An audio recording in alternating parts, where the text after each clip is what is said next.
കപ്പലിൽ നിന്ന് കടലിൽ വീണ വസ്തുക്കൾ തട്ടി മത്സ്യത്തൊഴിലാളികളുടെ വല കീറിയെന്ന് പരാതി.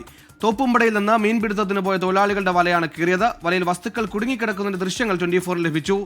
ശ്യാംകുമാർ കൊച്ചിൻ ചെയ്യുന്നു. ശ്യാമ, എന്താണ് വിവരങ്ങൾ? സുഹേൽ, കഴിഞ്ഞ ദിവസവും വൈപ്പിൻ കാളമുക്കിൽ നിന്ന് മത്സ്യബന്ധനത്തിന് പോയ വള്ളങ്ങളുടെ വലകൾ ഇതുപോലെ തന്നെ കപ്പലിൽ നിന്നുള്ള കണ്ടെയ്നറുകളിലൊടക്കി കീഴിയിരുന്നു.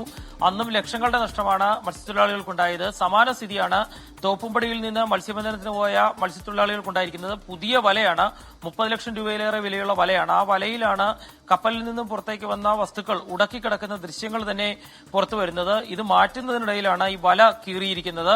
ഇത്തരത്തിൽ 4ലധികം വള്ളങ്ങളുടെ വലകളാണ് കീറിയതായി മത്സ്യത്തൊഴിലാളികൾ തന്നെ പറയുന്നത്. നേരത്തെ തന്നെ വലകൾ കീറിയതിൽ നഷ്ടപരിഹാരം ആവശ്യപ്പെട്ട മത്സ്യത്തൊഴിലാളികൾ മുന്നോട്ട് വന്നിരുന്നു.